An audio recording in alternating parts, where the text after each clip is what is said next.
Yes. Okay. Mm-hmm. Is it running? Yes. Okay. Then Desmond Tutu's spiritual life begins early in the morning. And I'm talking about when he was Archbishop, when he was younger and needing to serve and be available not only to the people he was to minister to, but to the world, to anybody. And he begins his life, his day, early in the morning, 5 o'clock. He would be at prayer. He would come to the office at 8 o'clock.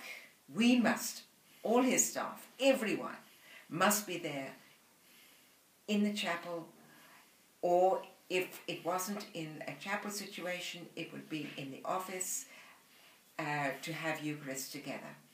And if he is traveling, if you are on the airplane or in the airport, doesn't make any difference. You have always a roll. Airlines are very good. They always have wine and they have a roll, and you make a celebration of the Eucharist.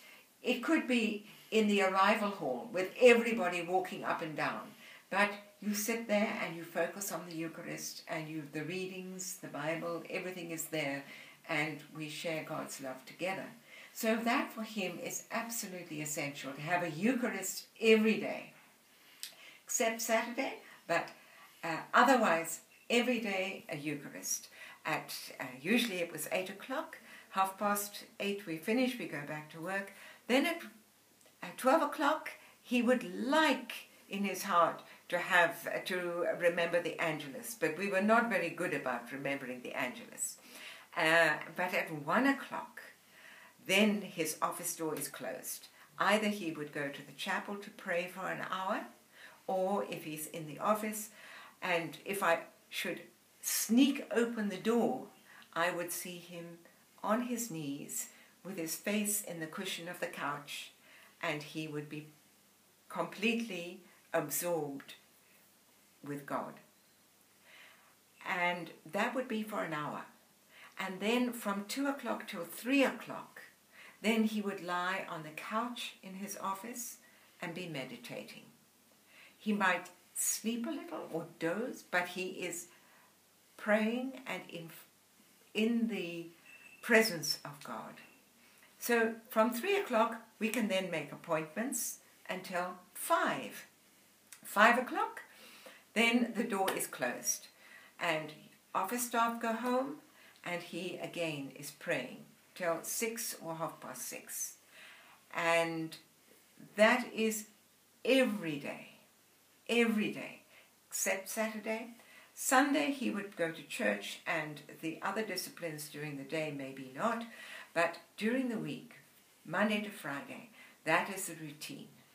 And before Easter, the week before Easter, always a retreat, and then always at some other time in the year he would want to be away, go to a convent or under his spiritual director to have a quiet time alone. And even today, he has a spiritual director whom he visits regularly and who guides him in his prayer and spiritual life.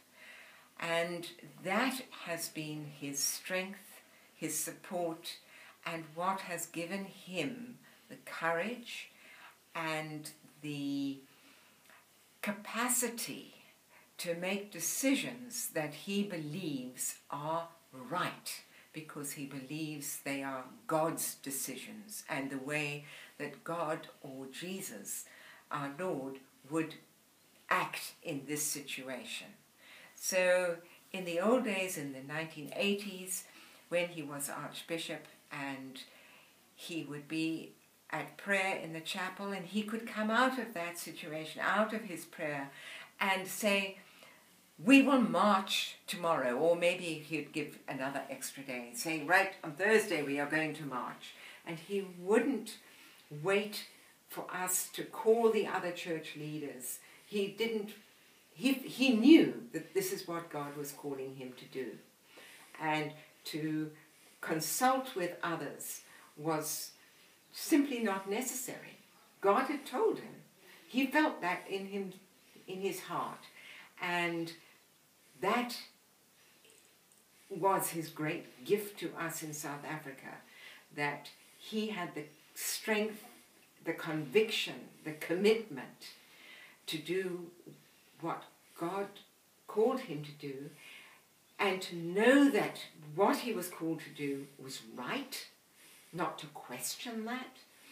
And that took courage, because we didn't know. He was, in fact, we found out later, he was on a death list, and certainly he could have been a victim from the security police. But he was convinced, and still is convinced, that God is protecting him.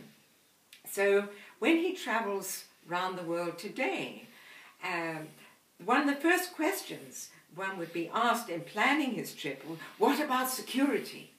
Well, we say God is looking after him. We don't need security. He doesn't have security.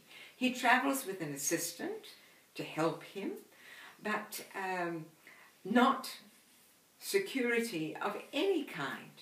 And again, it's his trust in God that he's not concerned about his own personal security. He'd be concerned about staff security or his family, yes, and wouldn't want to put us in a situation which might endanger us. But at the same time, if he was going to march, we were expected to support that. I described working for him in the 1980s as being on a bus, that he was on the bus, driving the bus, and we as staff must jump on board, hang on, don't sit down comfortably, you're hanging on, and go with him. You just must trust him and be part of this action that he feels God is calling him to do, or to perform, or to minister to people. So often in those old days, it was to go to funerals. He said, I must go.